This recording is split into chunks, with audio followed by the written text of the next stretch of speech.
Good evening, everyone. Welcome to my channel if you're new, and welcome back. It's been 4 months since I posted, and this has nothing to do with my dad's. What happened. I was just too lazy. Actually, I was just too lazy. But I thank God that I'm back. Today has been hectic, and I'm actually losing sunlight, so I just want to quickly make this video as soon as possible.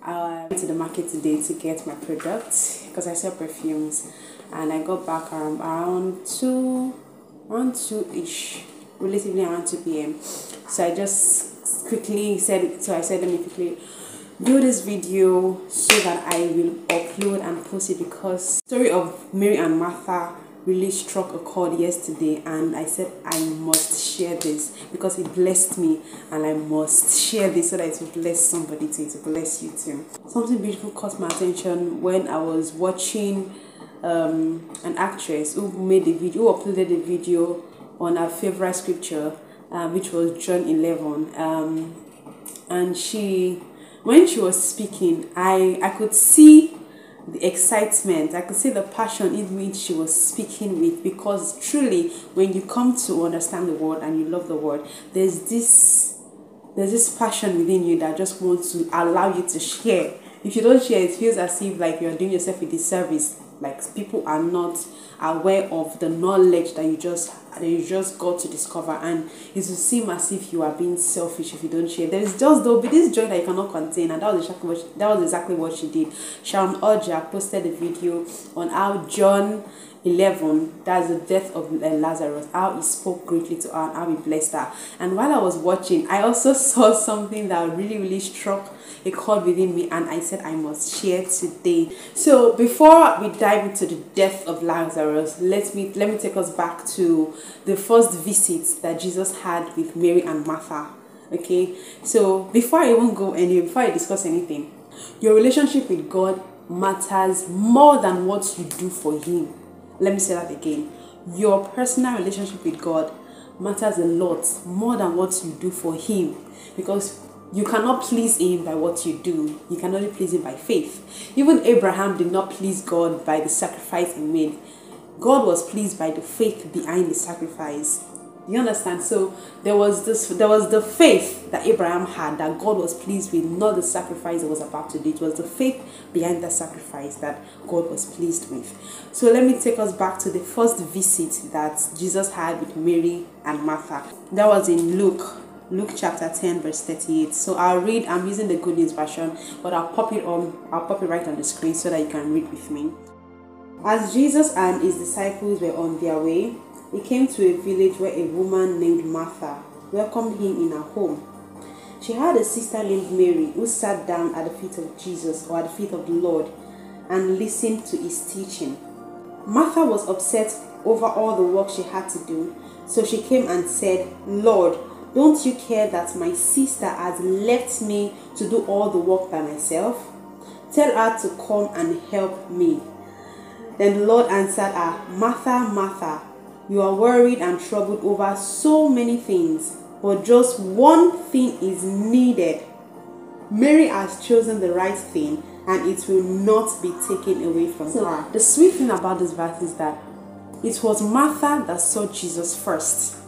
It was Martha that welcomed Jesus into her home.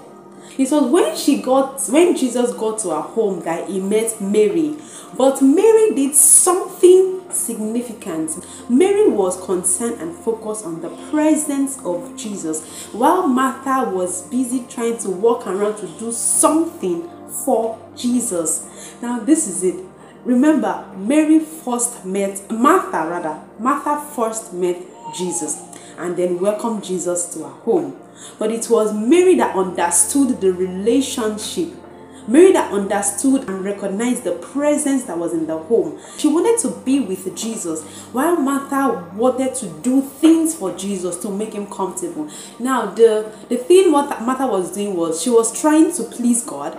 She was trying to please Jesus by doing all of these things. It's understandable when you have a visitor in the house and you want to, run around to cook, to do this, to do this, to do that. But Jesus was saying here in this verse that it is not the running around that is important. The beautiful thing about this verse is that it shows that Martha met Jesus first. She recognized Jesus first. She was trying to do everything but just to please him. While Mary met Jesus in her home, but recognized the presence of who was in her home, and she decided to commit herself to be with Jesus and not to do for Jesus. Now, the beautiful thing about this particular verse was Jesus said something. Martha, Martha, you are worried and troubled over so many things, but just one is needed.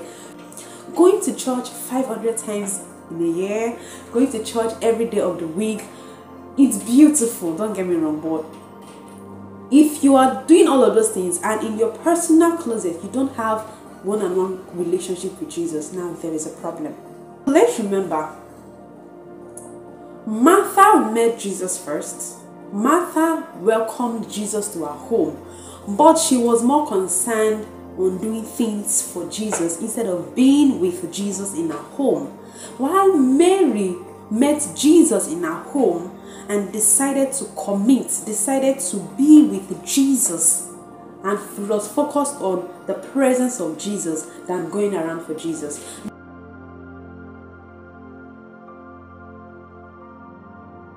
Now let's see something that happened. Martha got upset. That's why sometimes we go to church 4 or 5 times, we evangelize, we do all the works for the kingdom, and sometimes we get frustrated that we don't get things the way we want them, or we get frustrated that things are not working our way because we assume that what we are doing should allow or should enable God to do things for us. Martha was upset because she was doing everything for Jesus to please him, to make him comfortable, but Jesus was more concerned about staying with him and enjoying his presence. Now, something beautiful was happening between Jesus and Mary in that moment. Jesus said, one thing is needed. Mary has chosen the right thing and it will not be taken away from her. A relationship with Jesus is a choice. Mary made that choice. A relationship with Jesus is a choice. Mary made that choice. And Jesus said that choice was what was needed. To stay with him was the only thing that Martha would have done. The connection in that moment between Jesus and Mary was supernatural. There is the in-depth of knowledge that Mary already accumulated of Jesus in that moment that Martha did not. That was why Martha was angry and saying, can't you tell her to come? Jesus could not tell Mary to go and join him because Jesus was as well enjoying the company of Mary. That's the beautiful thing about having a relationship with Jesus. You're not the only one who is enjoying it. Jesus enjoys your company. Jesus wants you to come. Jesus is excited when he sees that you are approaching him. So Jesus also wants you to come. Jesus wants a relationship with you even more than you want a relationship with him. Jesus loves you more than you think you love him.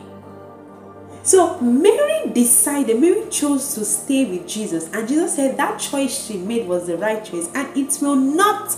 Jesus did not say it cannot. Let's go back.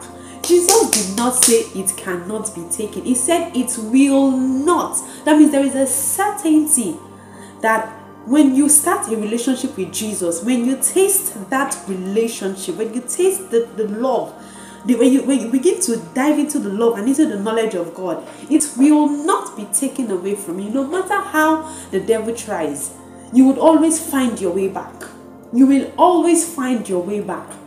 Because there is something that will just keep reminding you, remember that moment where you were with him and how beautiful that moment was. You know that there was so much assurance. It was so real that you can testify that the presence of God was there. It will not.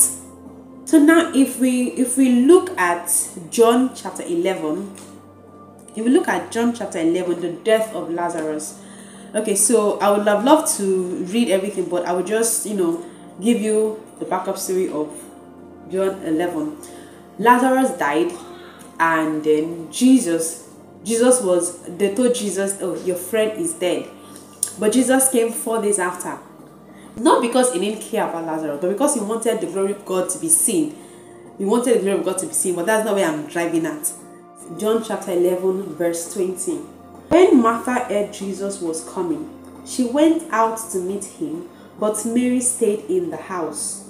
Martha said to Jesus, if you had been here, Lord, my brother would not have died. Mary was engrossed in her grief that she didn't even know Jesus was coming. Be you. Just be you. If you are angry, if you are confused, if you are sad, if you are disappointed, be in that feeling. Be there. Jesus will find you. Martha said, Lord, if you had been here, my brother would not have died. This particular statement was the exact statement that Mary said to Jesus, but something happened. After Jesus and Martha had their discussion, he asked for Mary.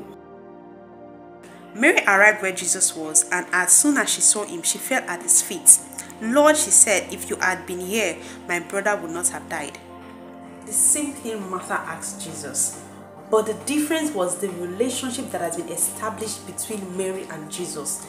Jesus could feel the grief Mary was feeling. Jesus could feel her emotions. Why did Jesus not cry? Okay, let me use the word wept, because it was wept that they use in the Bible. Why did Jesus not weep when Martha approached him and said, Lord, if you had been here, my brother would not have died? I'm pretty sure she was emotional too. The moment he saw her weep and saw the people around her weep, Jesus' heart was touched. He was deeply moved. See, when you're in a relationship with Jesus, it goes way beyond doing things for him to please him.